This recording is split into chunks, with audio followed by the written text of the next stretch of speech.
Bonjour à tous, je suis Adeline, femme, entrepreneur et passionnée par la santé et le bien-être féminin. Ma philosophie, le savoir, c'est le pouvoir. Et quoi de plus puissant que de connaître son propre corps, comprendre son fonctionnement et maîtriser les réflexes préventifs à adopter pour véritablement prendre le contrôle de sa santé et de son bien-être en tant que femme. C'est au travers de discussions franches avec d'autres femmes, amis, proches ou encore collègues, mais également avec des professionnels de santé que j'ai pensé pourquoi ne pas partager ces situations, ces découvertes et autres pépites de la vraie vie avec vous toutes et tous. Bienvenue sur Naviguer sa féminité, le podcast où nous allons partager connaissances, informations et expériences pour que nous puissions toutes prendre le contrôle de notre santé et de notre bien-être tout au long de nos vies de femmes. Alors, c'est parti!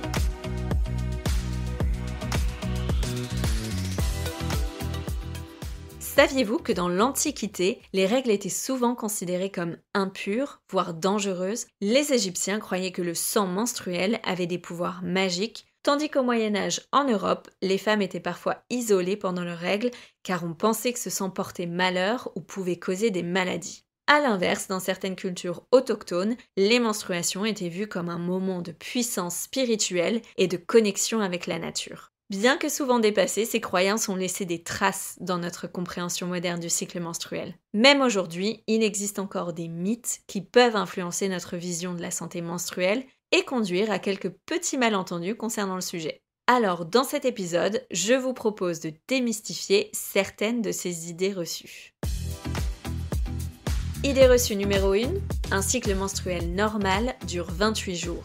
On entend souvent dire qu'un cycle menstruel dure 28 jours et que toute variation est considérée comme potentiellement anormale ou signe d'un trouble hormonal. En réalité, la durée du cycle menstruel varie d'une femme à l'autre. Selon l'American College of Obstetricians and Gynecologists, un cycle menstruel peut durer entre 21 et 35 jours. Les cycles peuvent également fluctuer en fonction de nombreux facteurs comme le stress, l'alimentation ou encore les changements hormonaux. Une étude menée en 2019 sur plus de 600 000 cycles menstruels dans 200 pays a montré que la durée moyenne d'un cycle est en réalité de 29,3 jours. Seuls 13% des participantes avaient un cycle de 28 jours, ce qui illustre bien la grande variabilité des cycles féminins. Idée reçue numéro 2, avoir ses règles, ça fait mal. Ah, qui n'a jamais entendu cette phrase? Combien d'entre nous se sont fait dire que les règles douloureuses étaient normales et qu'il suffisait simplement d'apprendre à vivre avec cette douleur? Et qui, cela dit en passant, ne doit pas être insurmontable puisque toutes les femmes vivent avec. Eh bien, la réalité est tout autre. Les douleurs pendant les règles, qu'on appelle aussi dysménorrhée, n'est pas quelque chose que les femmes doivent subir. Si une légère gêne ou douleur est en effet fréquente, des douleurs intenses qui affectent la qualité de vie et sa capacité à réaliser des tâches de la vie quotidienne ne sont pas normales et peuvent être le signe de conditions sous-jacentes comme l'endométriose ou les fibromes. Il est aussi important d'ajouter que ce type de douleur peut être traité avec des solutions médicales ou naturelles. Idée reçue numéro 3, tomber enceinte pendant ses règles, aucun risque. Un autre type de mythe très répandu est que les femmes ne peuvent donc pas tomber enceintes pendant leurs règles, puisque l'ovulation est supposée se produire bien après cette période. Et bien que le risque de grossesse soit en effet plus faible pendant les règles, il n'est pas nul. Le sperme peut survivre jusqu'à 5 jours dans l'appareil reproducteur féminin. Si une femme a un cycle court et que l'ovulation se produit peu après la fin de ses règles, il est tout à fait possible qu'un rapport pendant les règles mène à une grossesse. Idée reçue numéro 4, quand des femmes vivent ensemble, leurs règles se synchronisent. Beaucoup de personnes pensent que les femmes qui vivent ensemble sous le même toit synchronisent naturellement leur cycle menstruel entre elles. Cette théorie a été popularisée dans les années 70 par une étude controversée, mais depuis, de nombreuses recherches n'ont pas réussi à prouver ce phénomène.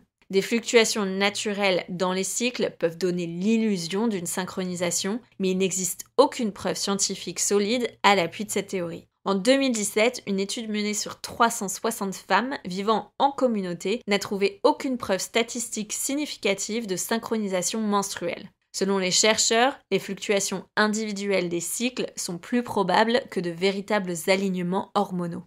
Idée reçue numéro 5, les règles nettoient le corps des toxines.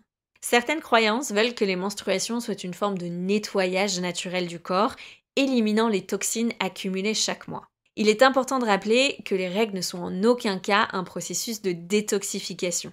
Elles sont simplement la conséquence de la décomposition de la muqueuse utérine lorsqu'il n'y a pas eu de fécondation. Les organes qui sont responsables du processus de détoxification de notre corps sont le foie et les reins, pas nos utérus.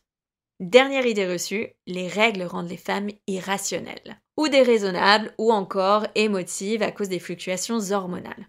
Alors, bien que certaines femmes ressentent des changements d'humeur ou de la fatigue avant et pendant leurs règles, cela ne signifie pas qu'elles perdent leur capacité à prendre des décisions rationnelles ou qu'elles deviennent émotionnellement instables. Donc oui, les hormones peuvent influencer l'humeur, mais les effets sont souvent exagérés dans la culture populaire.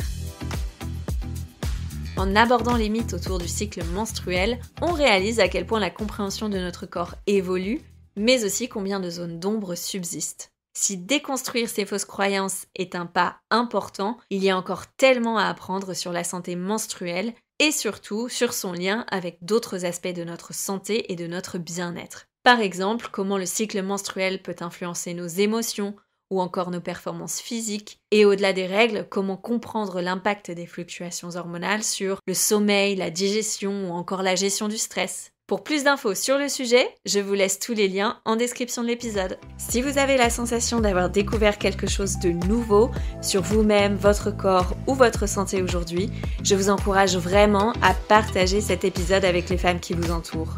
Votre expérience et vos réflexions pourraient faire toute la différence dans la vie de quelqu'un d'autre. Pensez à vous abonner pour ne pas passer à côté du prochain épisode.